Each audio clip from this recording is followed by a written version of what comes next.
All right. Hello, everybody. I have a very daunting task ahead of me, which is to introduce you to Karl Marx in short order through just a couple of mini lectures in a week that already has some other mini lectures. So you guys got thrown a lot at you in Module 10, but a little overwhelming, but it's at the end. So maybe you can sit with this stuff even after the course has ended.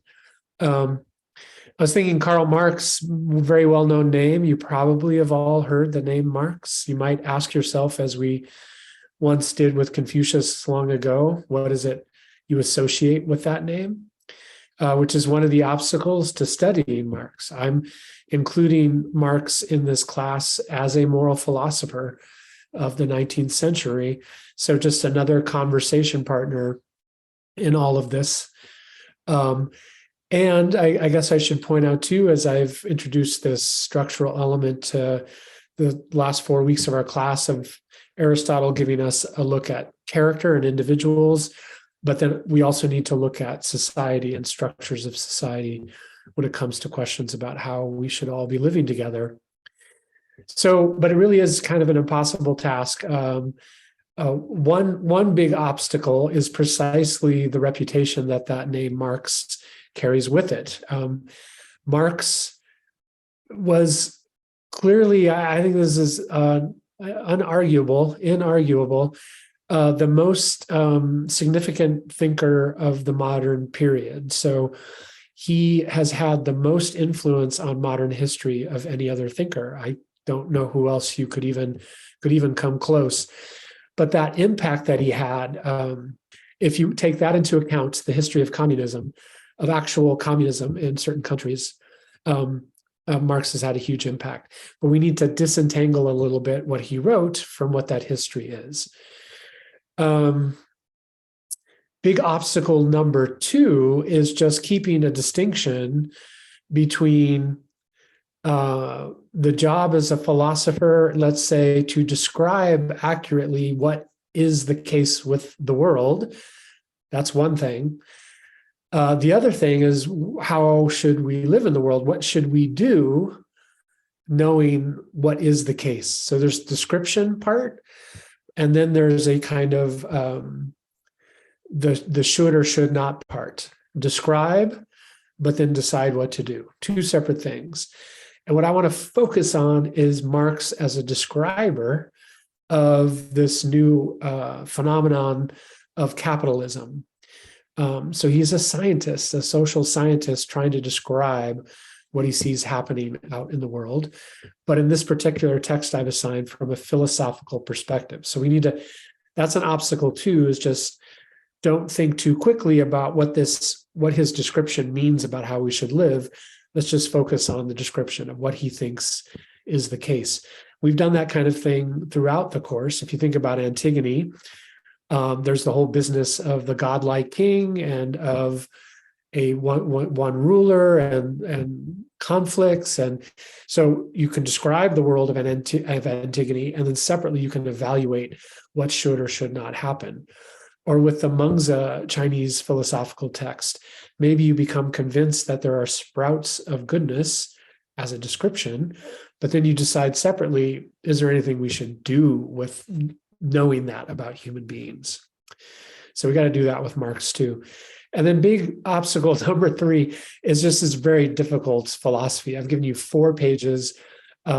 It's pretty hard reading. You may bump up your head against, bumping your head against the wall. It may be very difficult, but do your best. And it doesn't mean you shouldn't experience it and struggle with it. So, but I know it's difficult. Okay, it was, by the way, also a manuscript, meaning that Marx had written it, but he never published it. So that might explain part of its being difficult, as he didn't really polish it. He wrote it in 1844. It's a very early work of his. So he's about 24 years old when he's writing what I've asked you to read. So just a young guy. And then didn't make it out to the wider world until 1932. So much, much later did we come to see that Marx was doing this kind of moral philosophy when he was getting started.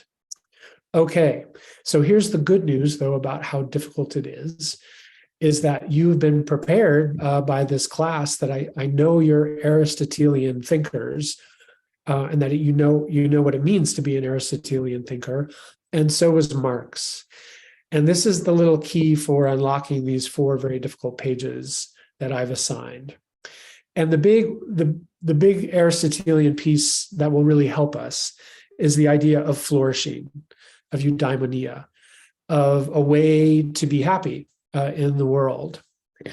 Marx is Aristotelian in this way. He's got his own particular definition of what flourishing looks like, which we'll get to in this mini lecture, but he thinks there is one. So that's something to help us get a handle on what he's up to. What is the end? What is the target for human beings? And then the second piece of that, which you may remember from Aristotle, is to figure out what flourishing looks like for any animal. You have to think about what's particular to that animal. The thought experiment we had with the cat, for example. So what is it about human beings that's distinctive? Marx has an answer a little bit different from Aristotle. So on the middle of page 76, so we're going to jump kind of to the end of the assigned pages, because that's where he paints a picture of flourishing. And then in the second mini lecture, we'll go back to the first part where he talks about alienation. So from the middle of page 76, he writes the following. For in the first place, labor, life activity, productive life itself, appears to man merely as a means of satisfying a need, the need to maintain the physical existence. So he's actually talking about working within capitalism at the time he's writing. So we don't have the human flourishing piece yet, but this is the lead up. Then he says, yet the productive life is the life of the species. It is life engendering life. The whole character of a species, its species character, is contained in the character of its life activity. So all very abstract, but he's saying this Aristotelian idea, let's figure out what it is humans do to know what flourishing looks like. And then he says it right after this semicolon. And free conscious activity is man's species character. There it is. That's the target. That's the goal. That's what flourishing looks like. Free conscious activity. And then the last sentence, life itself appears only as a means to life. He comes back to the capitalist situation. So everything's kind of in a nutshell there, but let's focus on free conscious activity. So what does that mean? So shortly after that passage on page 77, he compares humans to other animals in this way. Admittedly, animals also produce. They build themselves nests, dwellings, like the bees, beavers, ants, etc. But an animal only produces what it immediately needs for itself or its young. It produces one-sidedly. While man, and he means humans here, while humans produce universally. Animals produce only under the dominion of immediate physical need. What does the animal need? While humans produce even when they are free from physical need and only truly produce in freedom therefrom. So we could talk about this for a long time, but this is the claim. To think about it for yourself.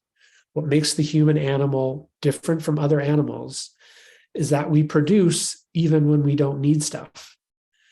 We, in fact, engage the world in incredibly free and complicated ways. We're a particular kind of producer. We engage with all of nature to produce things. There's no thing in the world or even nearby, like the moon or Mars, right? Anything humans can get access to, they can turn into a productive activity. And not because they need it, but because they freely want to do it.